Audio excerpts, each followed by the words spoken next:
This is the Game of Life.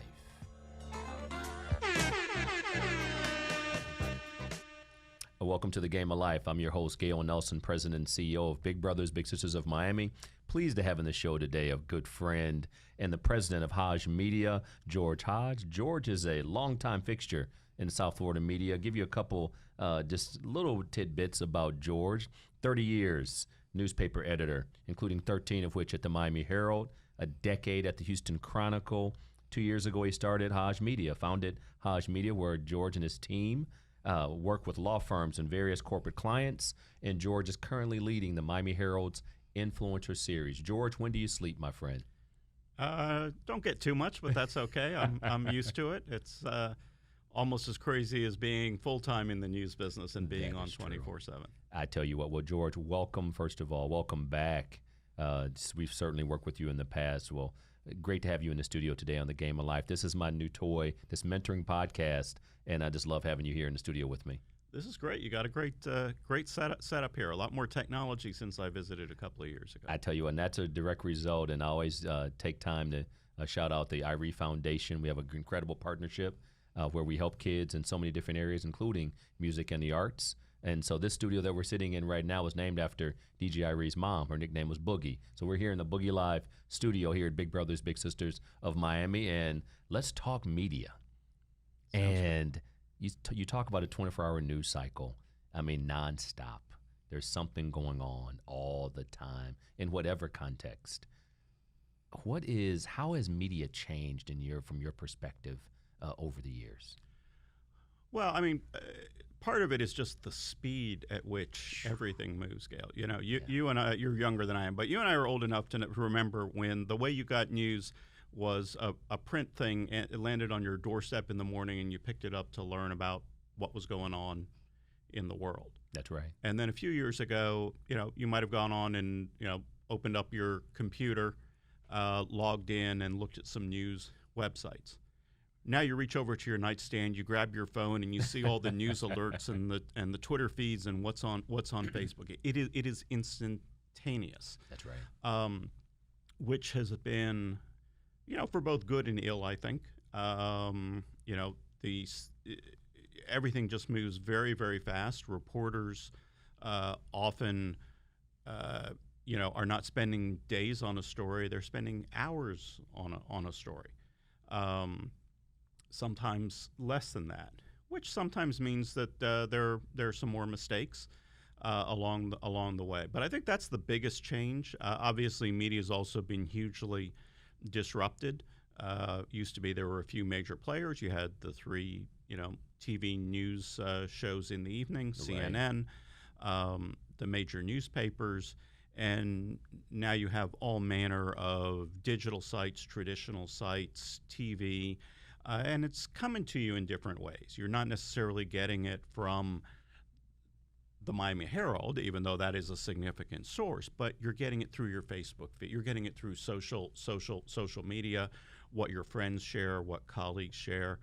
And I also think for professionals, sort of the niche media has become a little more important, I think, as things have become fragmented. So if you're a lawyer, you read the Daily Business Review or the South Florida Business Journal. Right. As the Miami Herald and the large metros do a little bit less on, say, business coverage, these niche publications, I think, have gained more importance. But is that the future, you think? What's the future of media? I mean, obviously, everything's handheld.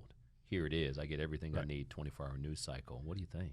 Well, I think, look, media's not going anywhere. The Miami Herald isn't going to go anywhere.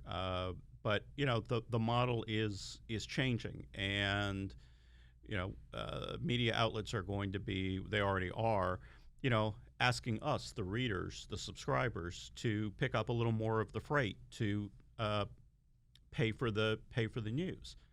The old model of, say, the Miami Herald or the large newspapers it was pretty cheap for you and I to get the paper That's right. on our doorstep. But that was because they were trying to sell as many papers as they could and then charge advertisers for reaching several 100,000 people. again, remember, classified ads and spending $100 for, a few lines to sell your car. That's right. Then Craigslist came along and offered it for free. So much for that. That business went away. We used to have in this market Burdines and Macy's. Macy's bought Burdines. Burdines goes away. So a lot of the advertising has changed. So I think many of the new models are, those of us who get the newspaper, I certainly do. I'm sure you do, and you do here at Big Brothers. We're paying more for it. But, just like we're willing to pay for a latte at Starbucks, and we're willing to pay for Apple Music and Netflix, or streaming content in other ways, for news to survive, subscribers are going to have to pay a little bit more and be a little more invested in it, rather than getting it at a very low price or for nothing. For a long time, most media outlets, gave away their content online for free. Right. That proves to have not been a great business model, because you're not able to generate the advertising dollars online that you can in a print product. So that's why the Herald and others have a paywall. After you read a few stories a month, they say, if you want to read more, get a digital subscription. It's actually not very expensive, and a great way to commit to your community and invest in news as a community value and as a community resource. As I think about it, here we are in the Game of Life mentoring podcast with George Haj, president of Haj Media, and certainly friend and supporter of Big Brothers, Big Sisters of Miami. George, as I think about the kids we serve, as I think about not only the mentoring space and the role of mentoring in our society, and how messaging and propaganda is just folks are maybe reading less than seeing images and this report. And you mentioned earlier how oftentimes in media, instead of spending a day on a story, it may be just a few hours, and it's out there and absent of facts in some cases. The responsibility of the media and the role of media in our society, where kids that are growing up, and whether they're a journalism major or not, messaging, imagery is so strong. What's the responsibility and the role of media in that space? Well, I think responsibility is huge. And I think just, to adjust what you were saying, I don't think that the media, because the time frame is compressed, I don't think the facts are wrong. I do think that sometimes the nuance and the perspective the history, you don't always have time to reflect that when you're moving really fast on a story. The facts are, mostly right, and I think media does a pretty good job with it. But it's hard to be as careful and nuanced in 3 hours as you would have been if when I was starting out in this business. You had until 8 o'clock at night to get that story as right as it could be to publish the next morning. But I do think, to your core question, media certainly has a responsibility to be, as fair and as accurate and not sensational, as they can. The flip side of it is, I think as a society, as a community, we can do a better job of teaching news literacy to our young people, to understand that they understand when they look at something, who wrote it, where did it come from? Did it come from the Miami Herald, or did it come from a liberal or conservative group with a strong agenda? And look at it with that kind of filter. The fact that, I think the challenge today is that, some people seem to view everything they see on Facebook as a, quote, fact, whether that is coming from a reputable news organization or one of their friends or someone out there who is just, causing trouble. a foreign government who is trying to manipulate whatever it might be. I've done some work recently with the Knight Foundation, and I was editing a report recently that talked about, news literacy and young people's understanding of the First Amendment and its role in society. Mm-hmm. It doesn't happen naturally. If they are, people don't sort of immediately understand First Amendment, both its rights and its responsibilities, unless they are taught it. So I think there's an obligation for all of us to make sure to teach our children and the young people we are mentoring and helping to, look critically and think critically about what they are seeing, hearing out there, so they can make the best judgments on the veracity of the stories that they see. Because there's a lot of junk out there. Let's face it. Understood. And they got to filter, just like your diet, whatever you're eating, whatever you're viewing, whatever you're filtering. Just consider the context, consider the source, and use some wisdom. Right. That's good advice. That's a good life advice. Mm-hmm. Speaking of which, how did you get involved in the media space? Obviously, over 30 years, as a newspaper editor, and certainly just a longtime fixture here in the South Florida community. What got you involved in this space of media? That's a great question, Gale. It's I would love to say I had some big plan, but like many of us who fell into our careers, I didn't. I was at Miami-Dade College. Okay. And I needed an English credit. I always had read newspapers, but never thought of being a reporter. But it just seemed like something interesting. Okay, I'll take a journalism course. It'll get that English requirement out of the way, and we'll see. And very first day, there was an event on campus. It was a fundraiser for a local congressman, and singer who has passed away, Harry Chapin, the folk singer, was there on campus. Okay. And I got a chance to go and to interview him and, walk around with him a little bit and write a story. And I just became hooked. Just got hooked on meeting interesting people, telling interesting stories, being the first to know. I always thought, frankly, that this was the kind of thing I was too much of an introvert to do. But like a lot of people in journalism, what I found is, when I had that reporter's notebook, that's right. I wasn't Clark Kent. I became Superman. I was just about to. I could do and ask things that normally George would never do. But the reporter had a license to do it, and I thoroughly enjoyed that. And so, began taking more classes. When I got to the University of Miami, started working on the Hurricane, the student newspaper there. Then after started working at a small newspaper in Central Florida called Florida Today. Was there a few months and covering a county commission meeting, and looked up, and the shuttle Challenger blew up over my head. Oh my goodness! And so for all of a sudden, I was a space reporter for a few months. That's right. Just got extraordinary opportunities. Did that for a few years, and then came down to the Miami Herald, and never looked back. Was on the local news staff, then became the business editor. Went to Houston for a few years, and then came back 5 years ago because Miami's home. So I was just about to say, home is, Miami is home. Miami's home. It is sometimes weird and dysfunctional, but it is home. We love Miami. Speaking of home, speaking of Miami, or wherever, because you grew up here. Yes.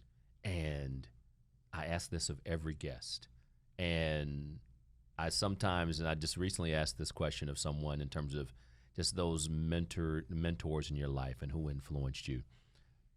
Oftentimes people will say they would gravitate to relatives, parents and others in the home, and that's certainly fine.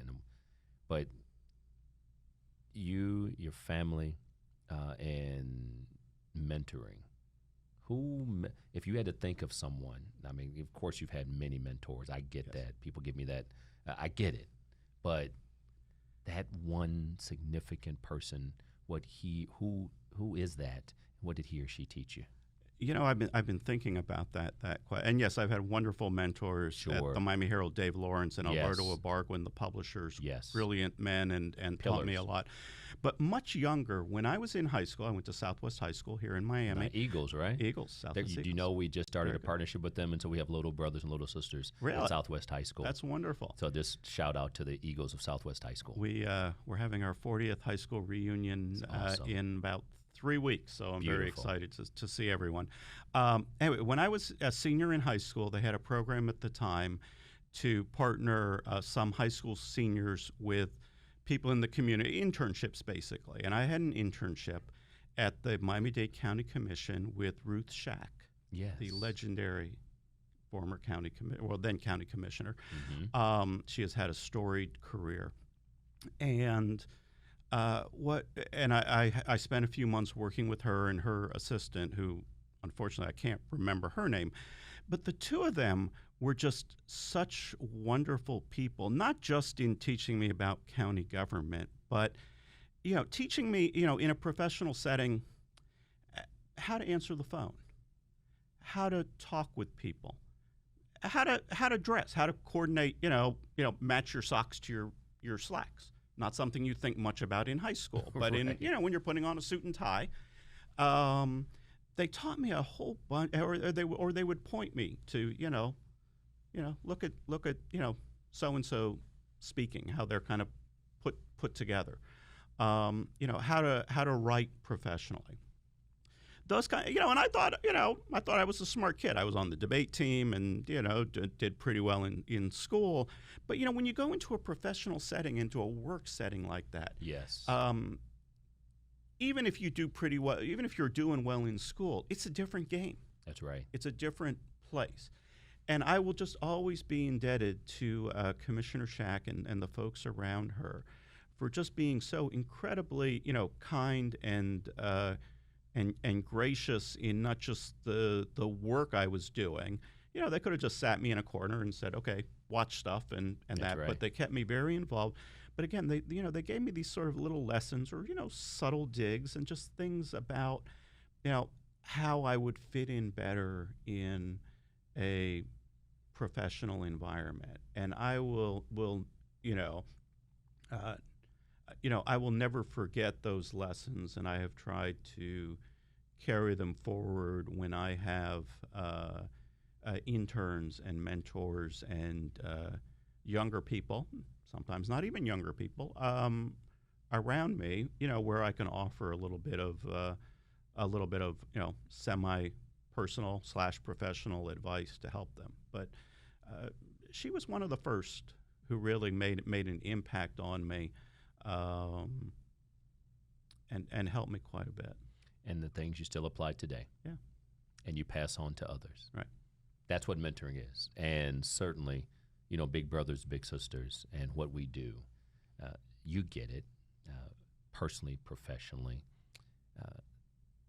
As we look at our future as an organization, 61 years old, 1958, and we started here in Miami-Dade County, and partners within the media space, inclusive of Haj Media. What does that look like from your vantage point? And why is Big Brothers, Big Sisters? And again, and for the benefit of our listeners here on the Game of Life Mentoring Podcast, there are no scripted answers for George or any other guest. But I need to ask the question because it's the significance of mentoring in all seriousness. People look at it as, well, that's just fun. Oh, your mentors, or you guys get together and they just have fun. No, this is real life. You talked about, before I go back to the question, you talked about just matching your socks with your slacks and just some of the basic business skills, answering the phone. And we got over 1,200 corporate mentors who are mentoring high school students, inclusive of your former high school, your alma mater, Southwest High School, their match at the Aquarium as one example, where they learn just all about just business in the hospitality space and entertainment industry as well. So mentoring is not nice. It's necessary. Oh, Why? absolutely. I think mentoring is is critical, and to have seen just in the couple of years that you and I have known each other, Yes. The growth and what you have done to take the what people think of as the traditional model of Big Brothers Big Sisters, which is an adult, one adult helping Yes. one young person, and extend it to police departments Yes. and corporate environments and professional settings, in addition to the traditional That's right. work that you have been doing. I think has been extraordinarily impressive. And I think for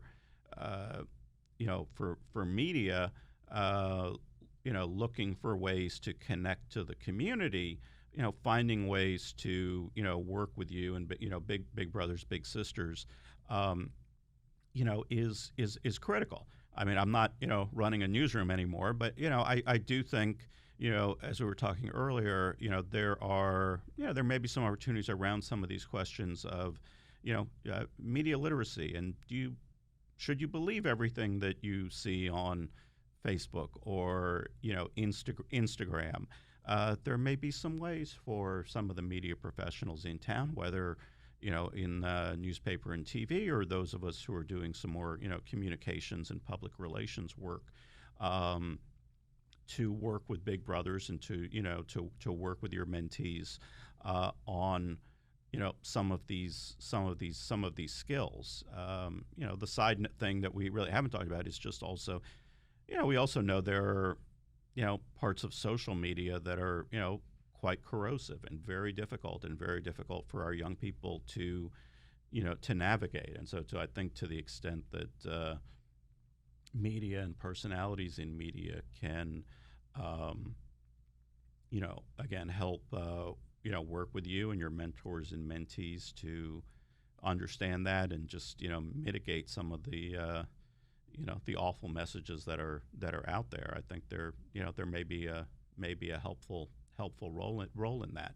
But the other thing with media is media has changed. Media is now Gale Nelson doing his own podcast. It's not years ago it was news was whatever the Miami Herald and Channel 6 and the other TV stations said it was. There is still a lot of that, but those organizations are now involved in more of a two-way communication with folks like you and with the community. Yes. And folks in the community are, finding ways like you all are doing with this terrific podcast to get your own message out. That's right. And hopefully there are ways for the media to help extend the reach of your podcast. I certainly will be retweeting it to my followers. That's what I'm talking about. Sharing it. Yes. If we got 50 media leaders in town to do that and extend the reach of what you're saying and what you're doing, it doesn't replace a good news story, but it'll make a huge difference in its own way, and with an audience that may not read print. One of the things I appreciate about you, George, is the sincerity, the genuineness, and as we think about, and before we close the show, I just must say, with the assistance you've provided to us in terms of just helping us with our brand, people are aware, the brand awareness, helping us strengthen our brand awareness, but the brand relevance, and for people to understand. I had a tour today, and someone said, I didn't know you did all of this. And so to your point, we are bigger. We do everything big at Big Brothers Big Sisters. We're bigger than just not only the one-to-one match, which is incredible, invaluable, but it's not only the adult who signs up to help the child. I had an alumni Big Brother that I talked to not long ago. He talked about, I signed up to help a kid, but I'm the one that really was assisted as well.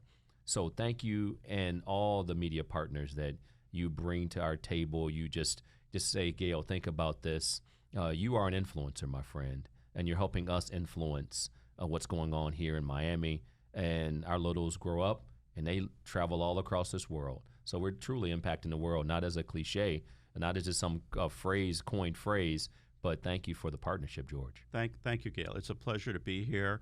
And wearing my Miami Herald hat, in about a month we'll be announcing our 2020 group of influencers, and there may be somebody in this room who's on the list next year, but we'll be announcing that very soon. And next year will be an exciting year for that project. And all of those involved in it to talk about not politics, not Twitter, but the serious policy issues that matter to Floridians. Well, George, again, thank you for being a friend of Big Brothers Big Sisters. You're part of the family. George Haj, president of Haj Media, here on the Game of Life Mentoring Podcast, where everybody makes a team, but how you play is up to you. Everybody can do something. Whether it's that little boy, the little girl with the pen and pad, or I should say an iPad these days, writing the story, just doodling. The bottom line is, just like George mentioned, you may feel like you're just Clark Kent, but when you go ahead and you grab that pen or that paper, you're Superman, you're Superwoman. You can be anything you want to be. That's the message to our children. Thank you to all the mentors out there. And George, thank you for being part of the team. Thank you, Gale. That's A Game of Life Mentoring Podcast Season 2. We're back in the studio, and we are rocking with the Miami Hurricane alum. Let's go.